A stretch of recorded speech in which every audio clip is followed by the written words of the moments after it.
Hello, Chris. Hi, Dominique. And thank you for being with us at the Cambridge Partnership for Education. So you are the author of the book Teaching in Challenging Circumstances, which was published by Cambridge University Press last September. And we decided this is a topic that is of real interest to us at the Cambridge Partnership for Education. And so we decided to have this mini-series with you. We had a first conversation where we talked more generally about what we mean by challenging circumstances and what can be done to minimize the challenges that teachers experience. So in this second part of this mini series, we want to focus a little bit more about the conflict that we have seen happening in Europe as a result of the war in Ukraine, and see a little bit more how we can support teachers not only in Ukraine but also in all the countries around Ukraine that are hosting so many refugee children. So before we start talking about that, can you tell us a little bit how you have been involved so far in that conflict, and what have you done so far to support teachers in Ukraine? Sure, yes. So fairly soon after the conflict began, I worked with colleagues at Cambridge University Press on developing a series of webinars which were specifically for teachers in Ukraine. So what we were trying to do there is to create a support network, a group, an online space where teachers could come and ask questions, share their ideas, share their frustrations, and sort of almost work out what they could do in order to continue teaching and support the learning of their students following the invasion. So my role there was to coordinate a series of, as I say, these webinars where I brought in experts from particular fields, such as using drama in conflict situations, about well-being and other areas to address the needs and the challenges of teachers in that particular situation. So these were really well attended, with hundreds of teachers coming online at the same time every week. And it's that sort of, in that situation, often it's that regularity, it's having somewhere to go, it's knowing that you can speak to like-minded colleagues, share those frustrations and so on, which is a really powerful thing. But then also they were able to share their particular challenges and difficulties that they were facing. So for example, we had questions like, what can we do about assessment at this current time, but then through to things like, what do I do if an air raid siren goes off in my class?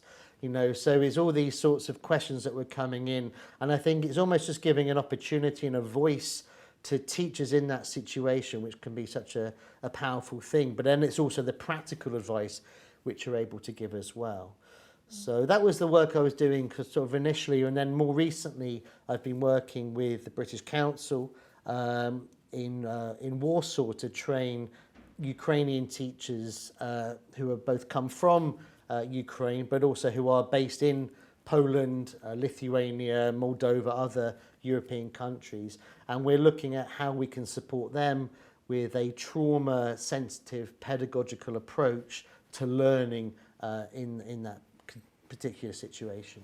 Yes, so can you tell us a little bit more about what you mean by trauma-sensitive methods and what teachers can do in these circumstances? Yeah, so I suppose it emerges from the idea that in conflict, in war, teachers are frontline workers, they are frontline staff, and they are expected to be so many things, not just a teacher, but nurse, doctor, counsellor, psychiatrist, parent, whatever it may be. They have all these different hats that they are expected to wear. And it's extremely challenging for teachers to be able to do all of those sorts of things.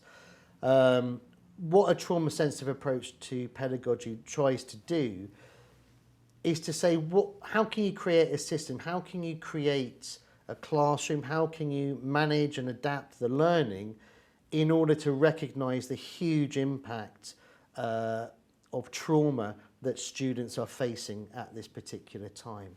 So it's giving teachers an understanding of why their students are acting in particular ways. It's looking at how they can help students regulate themselves and be ready for learning. It's looking at particular activities which they can use in order to promote a more trauma-friendly classroom. So it's looking at all of those different things. And did the teachers that you interacted with and listened to in those webinars, what was their main concerns? What are the most frequent things that came out of those discussions? Well, I'll answer your question, Dominique, by saying what I think wasn't one of their main concerns, and what wasn't their main concern was themselves.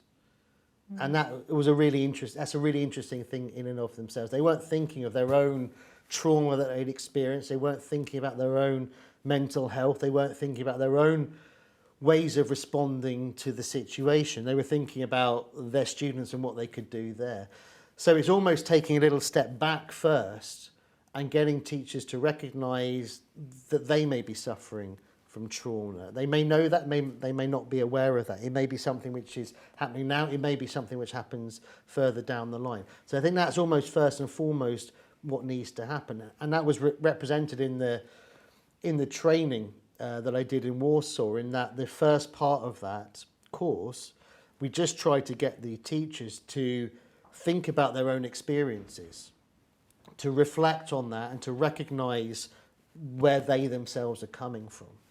So that's the first part, but also sort of from that, and linking back to your previous question, I think whilst trauma-sensitive, trauma-informed pedagogy can help students manage their trauma and it can promote a safe space and all those sorts of things, it won't solve the trauma. And it's really important for teachers to know that they're not going to fix their students. They're not psychiatrists. They can't do that. That's not their skill set. But in the absence of any other support, in the absence of those people who can provide that specialist support, teachers become de facto psychiatrists, and they have to work out how they can support students or what they can do pedagogically in order to make that work. So again, it's not going to solve those problems, but it can manage those problems. And I think that's the message I try and emphasize from the start in these sorts of trainings, that you can't fix it. And it's a hard thing to say because teachers want to be able to fix it. They want to pick up these kids and to make them better, but that sadly, it won't happen. It can't happen. Yes, unfortunately, when you're a teacher, when you start teaching, you want every child to be a success story for you. But unfortunately, the reality is very difficult. So how do you help teachers helping themselves during those very traumatic circumstances? One thing I think it's really important for teachers to do there is to work with their colleagues, to trust their colleagues in that situation, because they are the only people who really understand what's happening. You know, your family, your partner, whoever it may be, I don't think will fully understand it in the same way as a colleague. And also teachers, as people, they often feel, well, I don't want to go home and sort of talk to my family about these issues or my friends because they are also suffering from these sorts of issues. So it's where you can to work positively with colleagues in your environment, talk to each other, be honest with each other, be a support network for each other. And I think that's a really big part of it. It's not always easy to do that. You don't feel you want to burden other people with those issues because they have so much going on themselves. But I really do think that just talking through that with colleagues can be really beneficial. And in this training that, as I say, we were doing in Warsaw with Ukrainian teachers, that was something the teachers there were saying, you know, just the opportunity to share that with someone else who kind of immediately understands it, immediately gets it, was quite liberating. That you didn't feel you had to do a long explanation beforehand, and I'm sorry for saying all the, you could just straight away share those thoughts and feelings and realise you're not on your own, realise you're not going sort of crazy in this particular situation, and that you can find a way through. And it's not going to be perfect, but it's a way of managing at that particular time. It's quite hopeful in a way what you're saying. There is something that can be done at least to alleviate a little bit what is happening.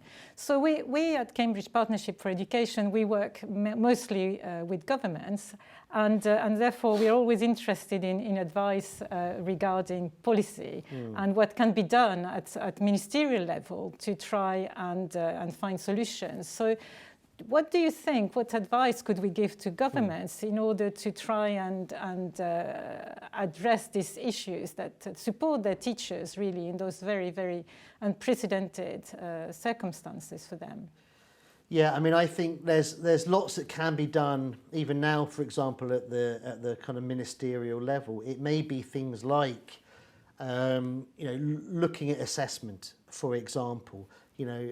Throughout the world, assessment, particularly exams, are a major stressor for students and teachers alike. And at this point, I would say that is not the priority for the Ukrainian Ministry of Education, for example. I think often in these sorts of situations, people often fixate on assessment because it feels like, well, if we're doing assessment, it's for something, it's positive, it's hopeful, because it's speaking to a world after this, after the invasion, or after these kind of things. But I understand that, but I think it's more important to look at what is happening now. What is the learning that's happening now? What do students need now from their learning experiences? And for me, it's something, creating a safe space. It's the opportunity to make incremental progress within that space each and every day, whatever that progress is. And that progress may not be in what we would traditionally understand as kind of good assessment terms. It may not be, in English language, I can use this particular grammatical construction, or I know this particular set of vocabulary, or whatever it is. It's something different to that. So I would say you can put less pressure on assessment would be something that would benefit students and teachers alike.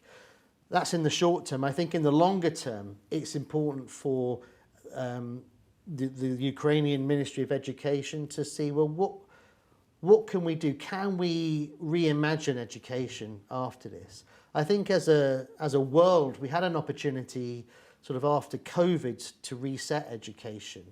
And I don't think we've taken that opportunity. I think there was a real chance to do something different, and we haven't taken that chance.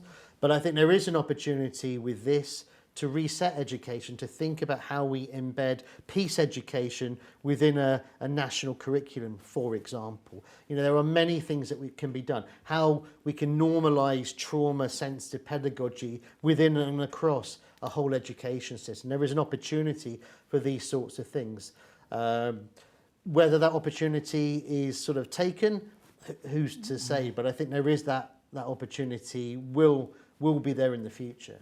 Yes, thank you. That's true that COVID has created an opportunity to rethink education in the future, in particular with the increased use of new technology, for instance, but also rethinking, the whole purpose of education, and in the case of Ukraine, rebuilding really the whole system. So thank you very much for all your expert comments on the situation, and for all the work you're doing in country, on the ground, really to help teachers. We at the Cambridge Partnership for Education, as you know, we have signed a memorandum of understanding with the Ministry of Education, and we're working very closely with UNICEF to try and provide support for teachers in the areas of curriculum and assessment. And we are very, very grateful for your support in bringing and mobilizing your expertise to help us in this particular project. So thank you very much again. Thanks, Dominique.